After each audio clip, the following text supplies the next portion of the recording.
La suite de notre aventure dans ce second épisode.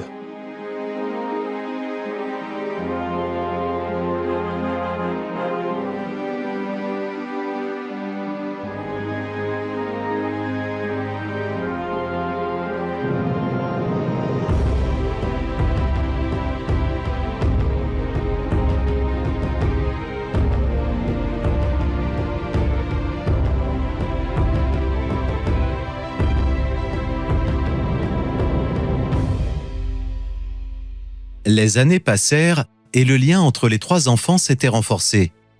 Ils étaient devenus une vraie famille, prenant soin les uns des autres. Ténélope avait repris la distillerie familiale et elle réalisait aussi bien des lotions médicinales que des parfums. Trena, souhaitant aider sa sœur, devint marchand lorsqu'il atteignit l'âge de 15 ans. Il sillonnait les villages alentours afin de vendre les spécialités de Salvor, dont une grande partie venait de la distillerie familiale. Le passage de la 15e année était un rituel important pour les jeunes. L'émancipation permettait en effet aux enfants de se préparer à devenir de vrais adultes.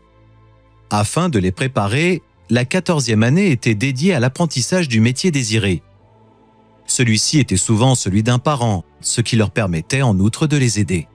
Il ne restait qu'un an à Wichold avant son entrée dans l'âge d'homme. C'était un enfant calme, discret et amoureux de la nature. Lorsqu'il arrivait à se faufiler jusque dans la forêt, il débordait d'énergie et se sentait l'âme d'un aventurier. Il aimait l'explorer et prendre quelques notes ou croquis de ce qu'il y découvrait. Mais il se faisait aussi régulièrement réprimander, car les bois étaient dangereux. En effet, des prédateurs y avaient élu refuge et se nourrissaient de chair humaine. Son père, qui était maître chasseur, avait eu le malheur de rencontrer l'un d'eux plus rusé qu'à l'accoutumée lors d'une partie de chasse. Il avait donné sa vie afin de sauver son groupe. Wichold était resté abattu pendant longtemps, mais son père lui avait légué cet amour de la nature. Avec son émancipation prochaine, il espérait pouvoir enfin profiter de son temps libre pour découvrir les secrets que recelait la forêt. Mais en attendant, il devait se former à un métier. Seulement, rien ne l'intéressait vraiment. Sa professeure, Miss Altana, ainsi que Ténélope, essayant de l'orienter et de trouver sa voie, l'envoyèrent accompagner les chasseurs, sans résultat. Sa sœur de cœur essaya ensuite de le former à la distillerie, mais il n'avait pas la patience nécessaire. Après ces différents échecs, Trena lui proposa de l'accompagner dans la vente de fioles dans les cités voisines, ce que Wichold accepta. La veille du départ, les deux garçons se couchèrent donc tôt afin d'être en forme pour la journée qui s'annonçait. À l'aube du lendemain, Trena fut le premier à se réveiller. Il avança sur la pointe des pieds vers le lit de Wichold et chuchota afin de ne pas réveiller sa sœur. « Wichold, réveille-toi. Alors tu es prêt pour le voyage ?»« Bonjour Trena. Oui, et même fin prêt.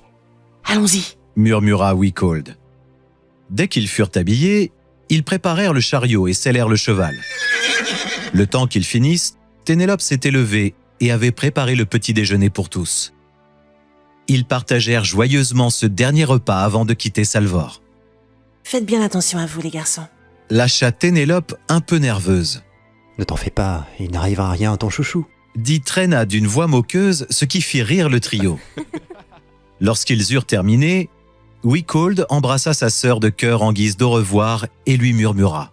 « Prends soin de toi. » « Que les dieux vous protègent. » conclut Ténélope en prenant les deux garçons dans ses bras. Après un dernier signe de la main, les deux garçons quittèrent Salvor. Wichold était euphorique à l'idée de ce voyage. Pendant le trajet, il questionna son aîné. « Penses-tu que nous aurons assez de marchandises pour tout le voyage ?» Nous devrions en avoir juste la quantité, mais je pense que certains articles vont rapidement manquer. « Lesquels ?» demanda Wichold. « Les fioles médicinales, elles se vendent comme des petits pains. » s'amusa Trena. « Les gens ont tant besoin d'élixir ?» Le visage souriant et détendu de Trena se crispa. Malgré la hauteur de ces arbres, il arrive que des villages entiers se fassent détruire par les dragons. De nombreux habitants craignent le pire et se préparent du mieux qu'ils peuvent. Le nom de ces créatures fit frissonner Wichold. Ils se turent et restèrent songeurs, chacun de leur côté. En effet, de nombreuses rumeurs circulaient sur ces bêtes ailées. La forêt de la Montance n'avait pas été choisie au hasard par les premiers hommes pour s'établir et construire leur village. Elle était composée d'une grande diversité d'arbres, dont une en particulier. Les hommes la surnommaient « la pousse des dieux », car ces arbres pouvaient atteindre 5 à 6 mètres de haut. Leurs troncs étaient nus sur les 2/3 de leur hauteur, ne dévoilant un feuillage très large et très dense qu'à leur cime. De cette façon, la forêt camouflait en grande partie les villages des hommes à la vue des créatures volantes. Car les dragons n'étaient pas stupides, et lorsqu'ils étaient affamés, ils descendaient plus bas que d'ordinaire afin de trouver des proies. La plupart du temps, les dragons trouvaient quelques animaux ou humains isolés, mais la multiplication des villages favorisait leur visibilité. Quand une ville était détectée, les dragons tuaient et détruisaient tout ce qu'ils pouvaient. L'armée la plus puissante des hommes ne pouvait rivaliser contre ces bêtes. La plupart des familles se préparaient à une telle éventualité et avaient toujours sur eux un sac renfermant de quoi se soigner et survivre quelques jours. Après une longue réflexion, Wickhald reprit timidement ses questions auxquelles Traîna répondit, ravi. Nos 2 amis sont partis loin de chez eux. Espérons que rien ne leur arrive dans leur périple. Soyez là pour la suite, la semaine prochaine.